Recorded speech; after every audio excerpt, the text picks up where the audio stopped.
Hello again. Welcome back to the channel. I'm just about to start doing some painting on the Corvette, or start the painting on the Corvette, and I'm going to start with doing the interior of the wheelhouse, and the interior of it is wooden paneling. So I want to sort of recreate that. So I thought I'd sort of do a little tutorial video of a technique that I use for creating wooden paneling. And it's a very easy technique, very little required in the way of materials. I've just created some, well, not created, just cut some really. Some plastic, styrene, sheet styrene, and I've given them a coat of primer. Now, my go-to primer is this one, this automotive one. Now, in the UK, Halfords is a sort of automotive store, and they sell car parts and all kinds of stuff. But they do these acrylic paints. And this is by far and away the best primer I've found to use. Goes straight onto plastic, doesn't affect it being acrylic. It doesn't sort of craze or damage the plastic. And this is the primer I use most of all. There are other makes available. Obviously, there's things like High Coat and Holtz. They're very similar. I just find this has got a very, very fine grain to it.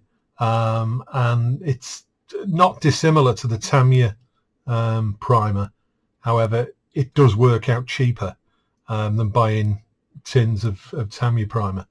And where possible, I do tend to use rattle cans rather than brushing, particularly for priming, because it's just so much quicker and easier, and it's fast drying and goes on really smooth. So what I did, I've just given this a coat of primer.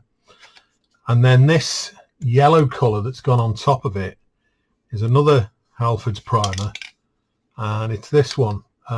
It's the filler primer. Now, generally, filler primers are used to prime sort of paintwork and things that have been rubbed down to hide minor scratches and minor imperfections. And then obviously the other primer goes on over the top. But the reason I'm using this is purely for the colour.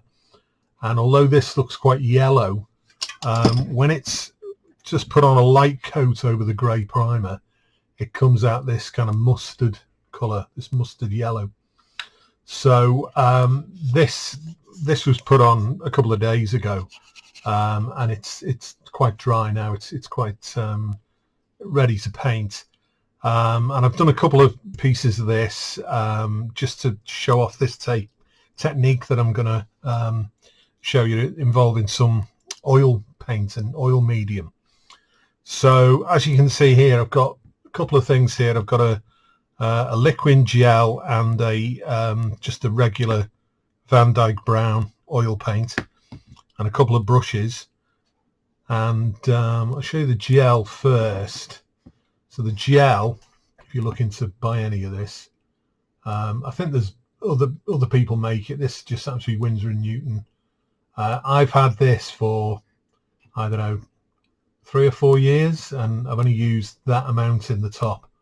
And I've done a fair bit of painting with this, so it does last a long time, provided you seal it up. And it, as it says on the bottle there, it speeds drying. And it's basically like I suppose it's like an accelerator that you put into oil paint, and it makes it go off quicker. I'm not entirely sure what it's made from, but it is just like a sort of almost like a kind of syrupy jelly texture to it, which you'll see in a minute when I use some. The oil paint, this is just a basic cheap Van Dyke brown. Obviously you could use other colours depending on what kind of wood you're trying to achieve. If you wanted more of a reddish brown, like a kind of mahogany colour, you could maybe go for maybe like a sort of burnt sienna or something like that. And but this is just like a general kind of brown kind of furniture colour, really. And again, I don't think this is the top of the range stuff. It's just the basic oil paints that you find in any shop that sells you know, sort of paint supplies and things. And then I've got a couple of brushes. This one, I think it's one of those cheap ones that came with a kit, you know, where you get the paints in, but that's all you need really to apply this stuff, because it goes on fairly rough. And then I've got another cheapo flat one here, which is used for brushing off. So I'll get a piece of this is just a bit of card, and it's, you know, it's sort of, you know, regular cardboard on the back. It's got like a bit of a white finish to it. It could go onto anything, this, but this, I just happen to have this lying around.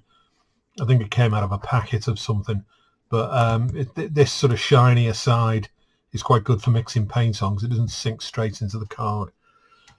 So basically, I'm going to get a little bit of this brown and just put a blob of it on there, and just make sure you put the top on again. And then this stuff, I've already opened this. It's got like a snap top. If I show you this as it comes out of the, you have to sort of tip it up, and you can see there it's like a sort of a jelly, and you put a bit of that onto the card like that, make sure it goes back in the bottle. Now you'll see it has got a sort of brownish tint to it, and you may see the odd streak in this, because I tend to use, you know, if I need a bit more, I'll put the brush back into here. I'm only really using it for this technique, so it doesn't matter if I get a little bit of brown paint in it from time to time. And basically you pick up a bit of the oil paint, and then you just stir it into this and a bit more, and you basically sort of spread it around so it goes like a sort of brownish colour. And see if I can get that so you can actually see that there. Okay, now what I'm going to do now is I'm going to use one of these cards, and I'm literally just going to brush this on. So now obviously if this was a kit part, you know, it might have areas of detail on it, raised detail. I'll show you something that's been painted like this in a minute, and you'll see the kind of effects that are achievable. And basically you just brush it on into, obviously if there was detail on this, you'd be going into the corners of the detail, and you just get a sort of even coat on like that. If you want to go a bit darker, you can just put a little bit more on. It doesn't matter about the brush marks, because you'll see in a minute how we get rid of those. I'll do the other one as well while I'm at it, and again get the odd finger mark on it. It doesn't matter, because all of that is going to brush out in a minute. And turn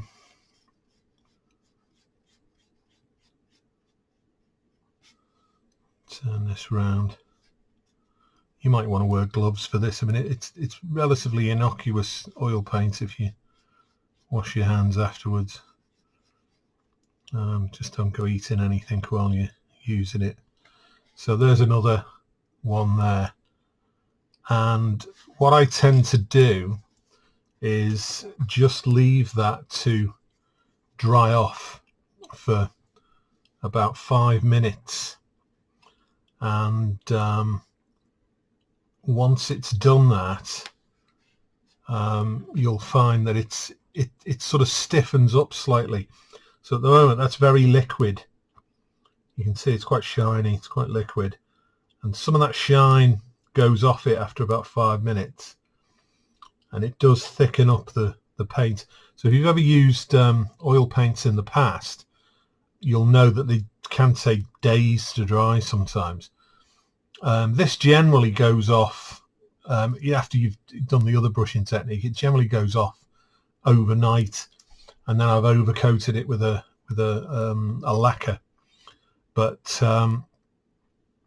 it can take a while to dry. But if the temperature is reasonably warm, which it is at the moment here, then it should dry off. So now it's had about 10-15 minutes to dry off. So I've got this flat brush, bit of tissue, and I've got a sheet of paper here just to stop it going all over the top of the bench.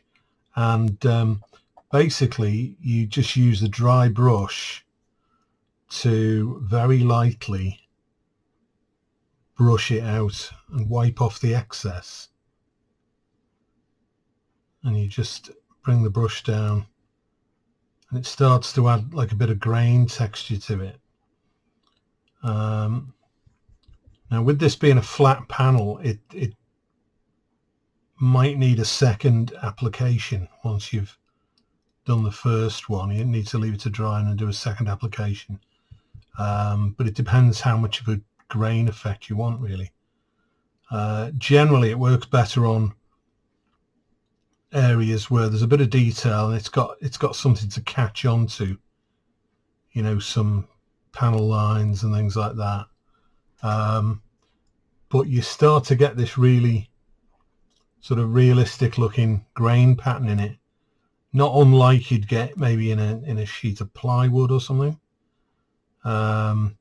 Obviously if this had lines in it like planks, then you could alternate the pattern, and it gives you like just a bit more of a sort of relief, but it does start to look very, very realistic. I've got the other piece here, which this has got a slightly sort of heavier bit of oil at the end. If I turn that round that way, and the secret is to keep it moving, wipe off the excess as you go, and also do the whole length. Don't do, you know, sort of halfway down and then go back to the top again, because you'll end up with a line in the middle. So you need to do the full length of the panel. This one's actually a little tiny bit drier, and it, as I say, it stiffens the finish up and becomes a little bit more kind of workable to get a grain pattern. If I turn it around again, you can see that you can start to create some, you know, you can do some sort of wavy lines in it, and you can put some thinner lines in with the edge of the brush. And once this is dried, you could actually go back in with some neat paint and just pick out some knots and some slightly darker figures in the wood. But it does work better on larger scales, so things like 1/35th, 1/24th, it looks better than maybe on 1/72nd. And although I am going to use this on the Corvette, it's going to be slightly more sparingly applied. I'm not just going to you know, pile the paint on, but you know, you get this grain effect, and it, although it's at the moment, if it catches the light, you can see it's quite shiny. Once it's had a coat of once it's dried and it's had a coat of matte varnish, you maybe picked out a few little bits and pieces in it. I've had quite good results using just a brown pencil, you know, like one of those kind of watercolor pencils. So once this is dry, go over it with the matte varnish, and once the matte varnish is dry, then you can just draw some extra grain in with the pencil, or maybe some knots or whatever, and it does start to look quite realistic. And I mean, it's not looking as good on the camera here as it does in reality, so you kind of have to take my word for it. but it does look much better in reality. So I did a couple more earlier on, and these are much drier. You can see that they've got a kind of sheen to them, but they're almost dry. And you can see the grain on that. That's much finer, and that's quite a realistic looking wood grain, really, minus some knots maybe. And there's another one here which I deliberately did heavier to just try and add a bit more of a figure to the timber. And so you can imagine this sort of as a background, and then having stuff in front of it, or maybe equipment and stuff mounted on it, and it starts to look quite realistic. So you could use this technique on, I don't know, World War One biplanes. The interiors, they had a lot of polished wood, propeller blades, anywhere that something's got that natural wood color. But the thing that makes this much better than just painting something brown and then sort of weathering it to look like worn timber is it's the fact that this is a glaze over a lighter background. Now obviously you could go for a slightly darker background and you'll get a different effect. I suppose if you're trying to get something a bit darker, like more of a kind of ebonized finish, and you could go for a lighter brown and an almost white color underneath, and you maybe get something more akin to ash or maple or sycamore or something like that. So it's a case of experimenting and see how it comes out. But I'm on the lookout for a model to build, maybe that of something that's made entirely out of wood, and use this technique all over it. Which I suppose there's buildings and things like that, but I was thinking more of a vehicle that might have had a lot of wood grain on it. But it really does look the part once it's dry. Now one thing that I have done with this, and it's a bit of an ongoing project, this, because I've not quite got round to putting the thing together yet, and it may show up on here if I put it sort of the right angle here. Maybe move the camera up a touch.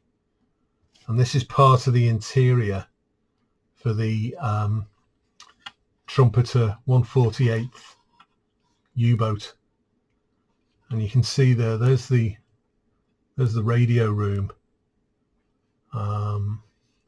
I mean, eventually that'll have figures in and seats and things like that, and documents all over the tabletops. But you can see the wood grain there. I mean, this actual piece here isn't seen because it's hidden by what goes in front of it. But the rest of the interior, those little lockers, I've put some sort of pin-ups and things like that on them. But the grain effect, you can see it's very, very effective. There's some lockers at the back there, little tiny brass locks and handles on. And the kind of effect I've been looking for, I can remember, I mean, I live fairly close to Liverpool, and I used to go on the ferry boats when I was a child, and everything seemed to be this kind of varnished timber, all the seats on the top deck and some of the interiors, and it was all this kind of, it was just timber that had been varnished like 30 or 40 times. So it had this kind of, it's what they call in the joinery trade a toffee apple finish. But it's what you used to see in these old boats and ships. You can see the grain on the top of the lockers there, and it's just got a nice grain pattern to it. So yeah, I mean, it's a really useful technique to use. Whether it looks any better from that direction, oh, there you go. you can see the some more of the dials. There's a few decals need to go in there yet, but bring it a bit closer to those lockers there. See if I can angle that up a bit. There you go. And it's just that really nice kind of plywood varnished, like old utility furniture, which is quite suitable for something, you know, in a wartime setting. There's even get it into focus, there's even a little toilet on the boat there, see, and a toilet roll on the wall. Quite how much of this is seen when the whole thing's together, it's difficult to say, but it does have a clear side to it, the U-boat. So that basically is the Woodgrain effect. I think out of the four, that's probably the one that's come out the best. But if you've got any questions, as normal, you know, just put a question up and I'll try and answer it. But hopefully this might inspire you to do a little bit of experimentation. It's a very cheap technique. You know, you just need a tube of paint and some of that liquin light gel. I think the gel was about, I think it was about £5 or £6 for the bottle, but I mean there's probably 10 years use in that really, so it's a cheap technique to use, but it's very, very effective. So as usual, thanks for watching. If you want to subscribe and see more, then please hit the subscribe button and hit the like if you like this, and it might boost it up the ratings a little bit. And any other requests for anything else that you want to see, then just give us a shout and I'll see what I can do for you. Okay, thanks for watching.